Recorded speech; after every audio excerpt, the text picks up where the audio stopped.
Bienvenidos a semana número 4 de MLS. Lincoln Rose con Roger Valdivieso. La voz de Austin FC en español, pero esta entrevista en inglés. Roger, how are you?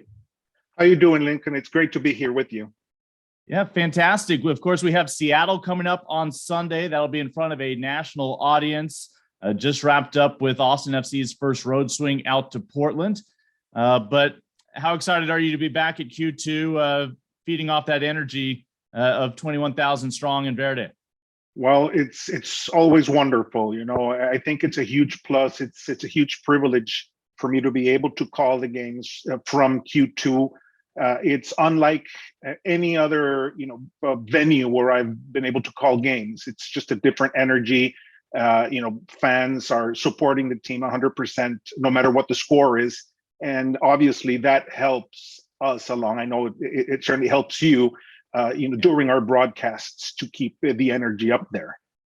You and Sonny Guadarrama, the Spanish language voices for Austin FC, back for your second year. You have the distinction of having called more Austin FC matches than any of us. Of course, the Spanish agreement last year was announced after week 1, but you've called every single match since then. That puts you and Brad Stuber, I think, neck and neck, having been involved in the same number of Austin FC matches. Is my math correct? I think I might be in the lead here with over Brad. I'm pretty sure he didn't play against Tigres, so I might be in the lead. I might be up there, or maybe we're tied. Well, I'm willing to give you that +1 credit, if we need a tiebreaker at the end of the year. Again, Lincoln Rose, Roger Valdivieso, Roger, the Spanish language voice on TV when it's on local TV, and always at least on radio. For instance, this upcoming weekend when Austin hosts Seattle on Sunday. I love the new pregame show that you guys are a part of with Adrian Healy, Michael LaHood, you and Sonny. When I look at that desk, it's fantastic. It sums up soccer. We've got a guy from England, the guy from Sierra Leone. We've got a guy from El Salvador. We've got a guy from Cedar Park, Texas. You're the one from El Salvador. What was that like growing up? When did you know that your professional aspirations to be a footballer were going to come to an end prematurely? Well, I never dreamt this was going to be at all possible. I wished it happened. I always wanted to come to the US and, ply my trade here, but I never thought it was going to, go the way it went. I thought it might be, worth trying to do, like, sports news and, be like a local reporter. And never did I think I was going to be able to call games for some of the networks here, and now to work for such a great organization like Austin FC. It's beyond my wildest fantasies. In addition to you and me being next door neighbors up there in the press box, we have at least one other thing in common. Somos Abrogados. We're both attorneys. I've been undefeated for a decade and a half because it's gathering dust, my license. What influenced you in pursuing that? Well, mostly because of my parents. Both my parents are attorneys in El Salvador, and I had sort of like a hard time figuring out what I wanted to study in college. I started working in TV down there at a very early age. I think I might have been like 18 or 19, just fresh out of high school, pretty much, and I was also going to school, for communications, but whatever program I chose over there, it wasn't really doing anything for me as far as work. I felt, it was incompatible. So I quit school for like a year and a half or something. And then, I decided I had to study something. And my father, he kind of always egged me on. He said, hey, maybe you should try this, attorney thing. And even a good journalist, needs to know about the law. And I'll be honest, I kind of did it to get him off my back and say, okay, I gave it a shot. I went there for a semester or two and then I'm done. But I fell in love, with the career on my first day in law school. And I didn't stop until I graduated. So I'm happy I did it because I think it influences me, in the way I see things, I analyze things, and the way I express things too. Roger, every person who's watching right now who has been to law school is sharing your story, whether it's in El Salvador or here in the United States. My father, an attorney, I was already well into studying broadcasting, but thought, well, why don't you go ahead and go to law school, just in case. Luckily, my brain was wired the way law school worked out. And I got some intramural football championship t-shirts out of those 3 years in law school. But that sounds like a very familiar refrain from most of us. We even had professors our first year who said, if you're here because your parents told you to go to law school, you should drop out now and save them some money because it's not going to work out. But it sounds like it's working out for you.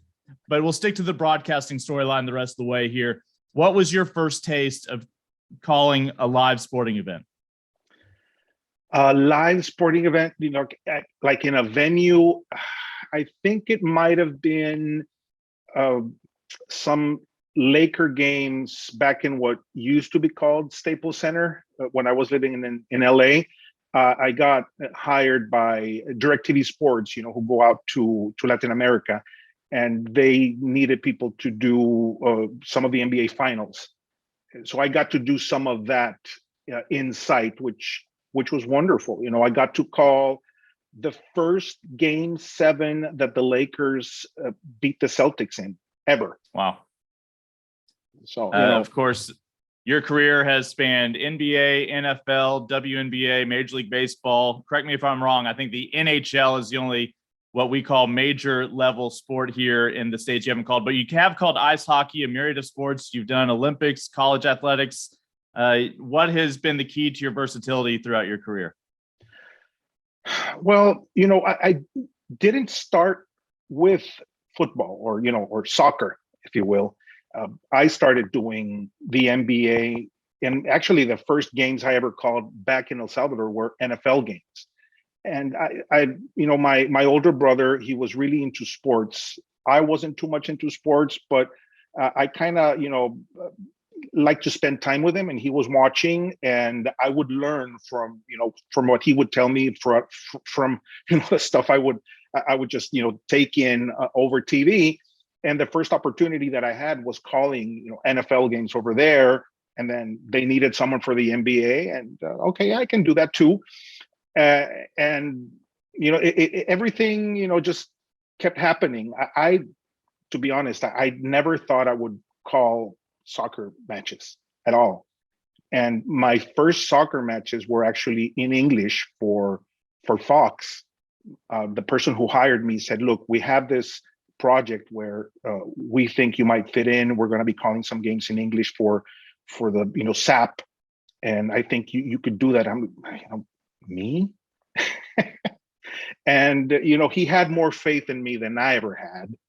And that led to other stuff in English. And then, it just started going, better for me ever since. Again, clearly you're bilingual.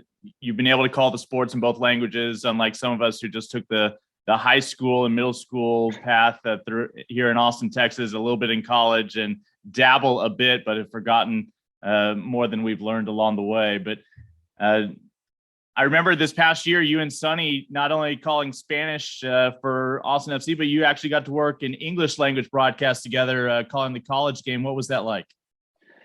It was great, and I have you to thank, that for. It was wonderful to work in English again. Those were my first gigs doing soccer were in English, and to be able to work with Sonny, even though we do all the games in Spanish, just the change in language made it somewhat different. I can't explain how, but it just felt different.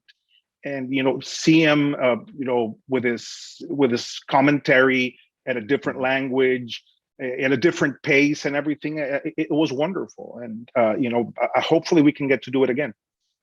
I mean, it just always impresses me how you're able to flip that switch. Let me ask you something personal. When you dream, is it in English or Spanish?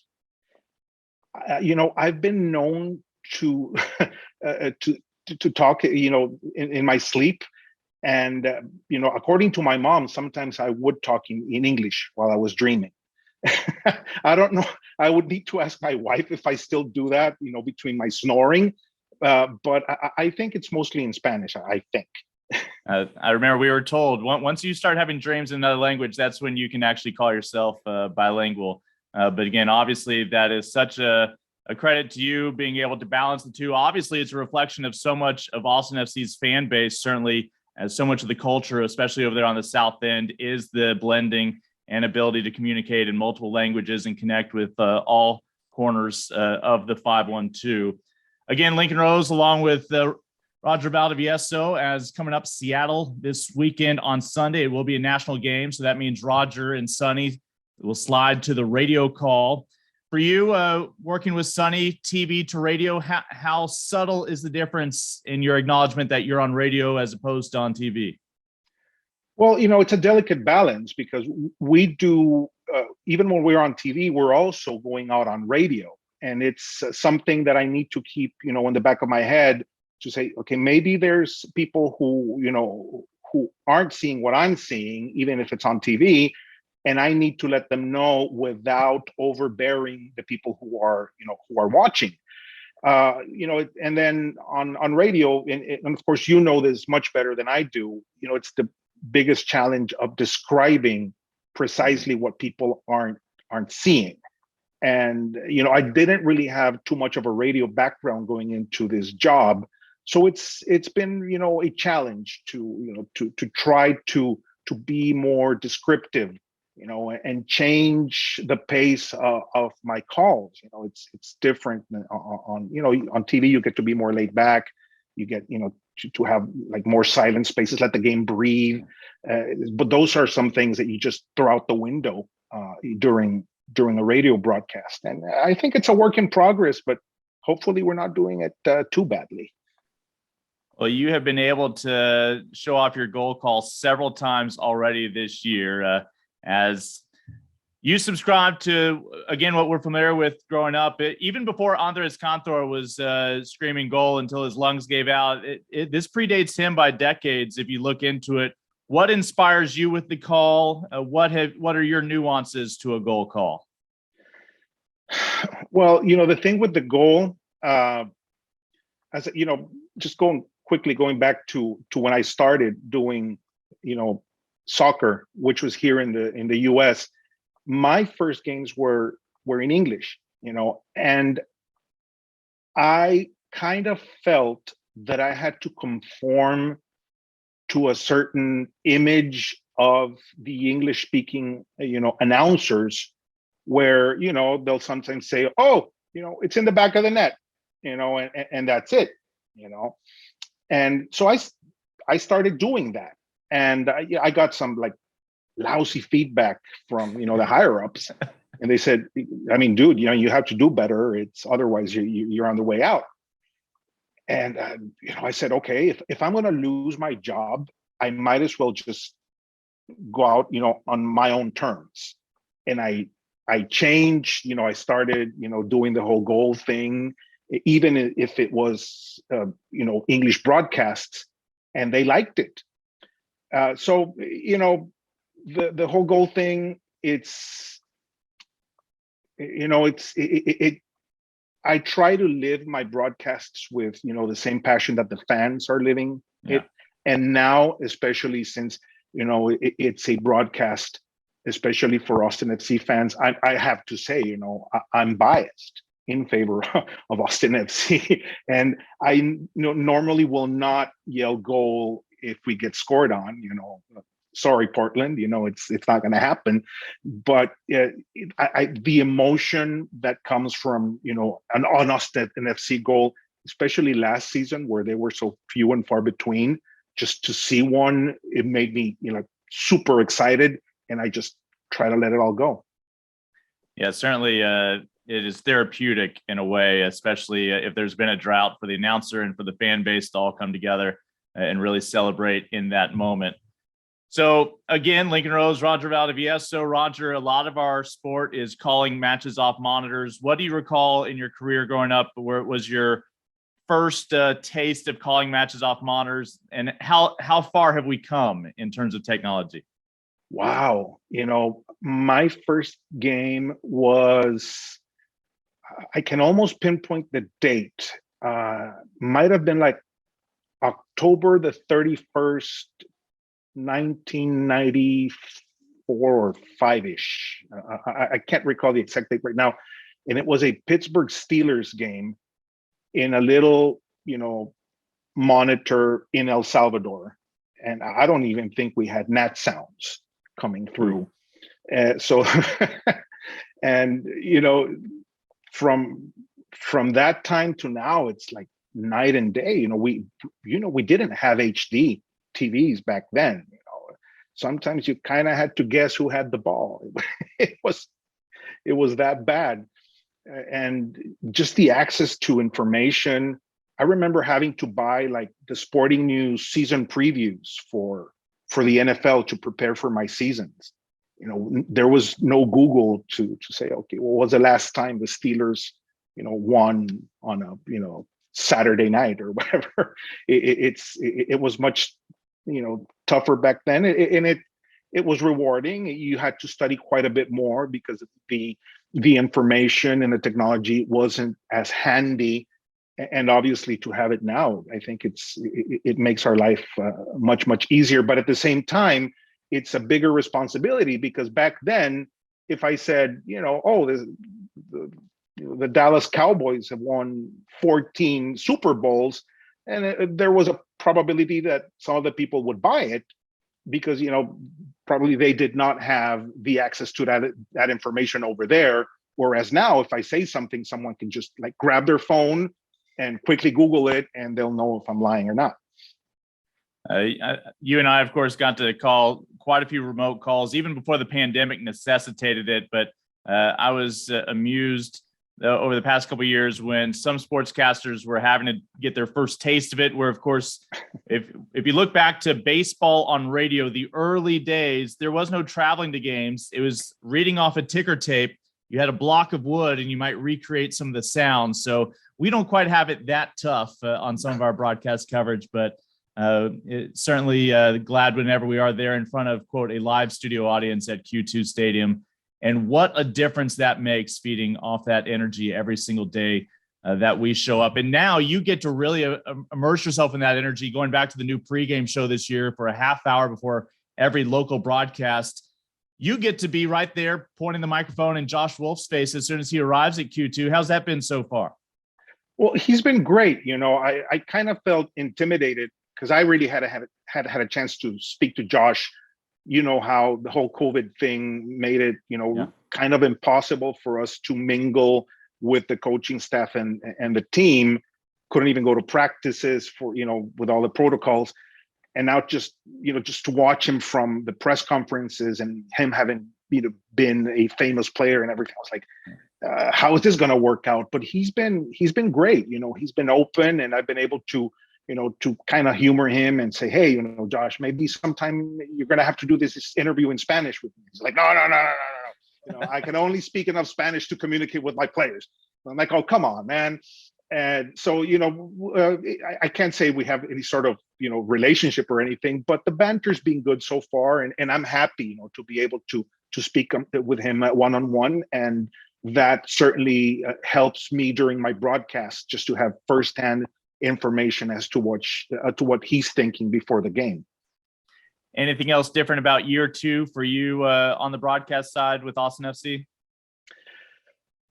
Well, I can't really pick out anything different beside the pregame show, or the fact that perhaps there's more access to more things in the stadium.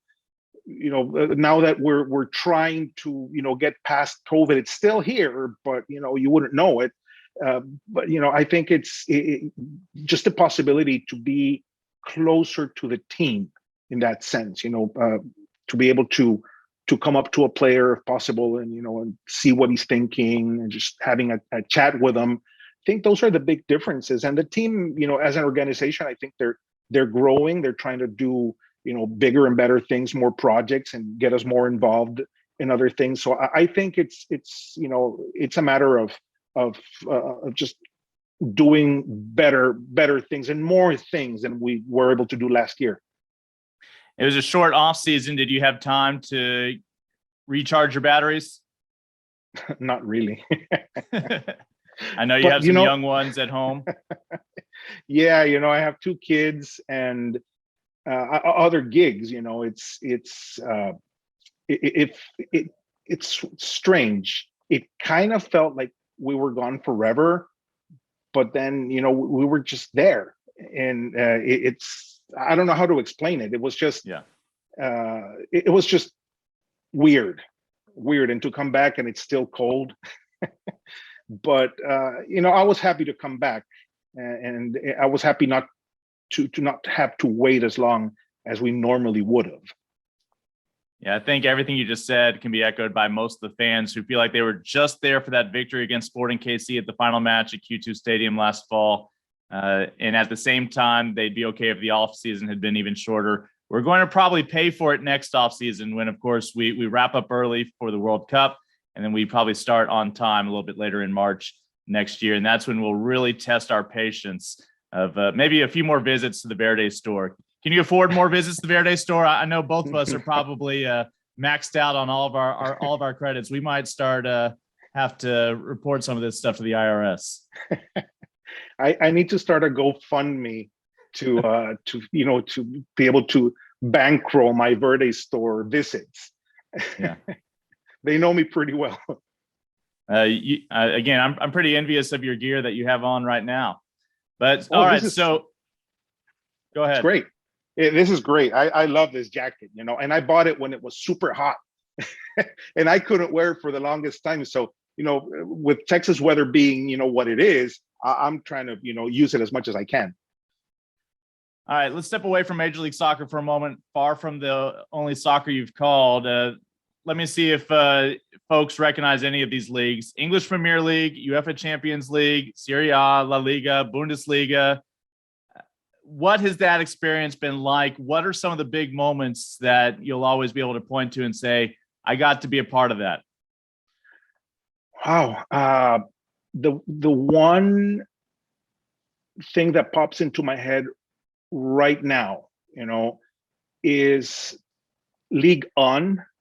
A couple years ago, I was still working for ESPN, and it was Nantes taking on Marseille. And it was Emiliano Salas's last goal before he passed, and I got to call it. So that's one of the big moments. I obviously didn't know it at the time, but it was his final goal. I also got to call that final with the New York Cosmos, which was Raul's final game as a professional. He was being coached by Gio Savarese, who now coaches the Portland Timbers. This is in the most recent version of the North American Soccer League. Correct. And, so I got to do that game. And, going back, different sport, the NBA doing that Game 7 between the Lakers and the Celtics in LA, and just the energy that I felt of first time the Lakers beat the Celtics in a Game 7. It was just, historic, and I was happy to be there. Yeah. And obviously, with MLS, all the firsts we've had with Austin FC go, up there. And there's still a few more firsts to be had with Austin FC. I know we're both excited to witness those when they rear their heads, but we've been fortunate to be here back for year number 2. Again, it is a national game on Sunday, so no local Spanish TV. The national broadcast will be on FS1 and Fox Deportes, but remind folks where they can find you and Sonny for the radio call on Sunday. Yeah, it's at 2DN Radio at 104.3 HD2. So we're on HD radio, and hopefully you guys can join in. We usually have a lot of fun doing the radio broadcasts. And of course, on the English side, as always, we've got the call on 97.5 FM here in the Austin area. If you happen to be outside of the listenership area, you can always find us for free on the iHeartRadio app. And since it is a national game, the English call will also be on Sirius XM FC. That will be a 3:30 start time to our broadcast, but we do want to just let the folks know, the fans coming to the match know, it is a 3:55 kick. So if you're circling the parking lot and looking for that extra space, it's probably not going to cost you a goal in the first 2 minutes from Driussi. As again, the kick's going to be 3:55, even though we'll be getting on air about 3:30. But hopefully everybody's able to tune in. Roger, I know we'd be remiss if we didn't point this out. Nothing that we talked about here should be construed as legal advice, nor should it be construed as representation. But you and I probably will be attempting to send each other invoices for this time that we've spent. Yes. Yeah, and my hourly rate is quite hefty. Oh my goodness, that might cost a couple of Sentimiento kits on my end then. Well, so before we sign off, Seattle on Sunday, what are you looking forward to as Austin tries to bounce back? Well, it's interesting, Lincoln, and I know we spoke about this after the game over the weekend. It's, we don't know what version of Seattle we're going to see, if it's going to be like the Sounders Junior again, like we had last season. And if it's not, and, if Seattle decides to play their usual starters, then it's going to be a great test for Austin FC again, just to see what they're made of. And obviously, if it's the juniors, and we start, seeing some youngsters, then, I think it's going to be similar to, to the Miami and the Cincinnati games, where it would be a game that theoretically Austin FC have to win based on the fact that they're at home and they have the more experienced players. So, I reserve judgment as to what to expect depending on what Seattle puts on the field. But certainly I think that they need to shake off that, that cold, wet loss in Portland and just, forget about it, or maybe learn the lessons that need to be learned in this very long season, but concentrate, on the task at hand and try to go back in the winning column, especially because, you're going to be playing at home. Yeah. And at home, I look forward to seeing you up there in the broadcast booth, a couple of doors down, along with Sonny Guadarrama for our live radio calls. Of course, Austin is perfect at home, and what a home field advantage Q2 has proven to be. In fact, Austin FC is perfect on the field at home this year, but those 21,000 in the stands have been undefeated ever since day one last year. What a tremendous environment. If you can't be there in person, we look forward to having you tune in to one of our calls. Roger, appreciate your time as always. Of course, wanted to help introduce you to the folks who might see you on the pregame desk, but don't catch your call in Spanish. But certainly I've always enjoyed our time together before and after matches. Look forward to catching up this weekend.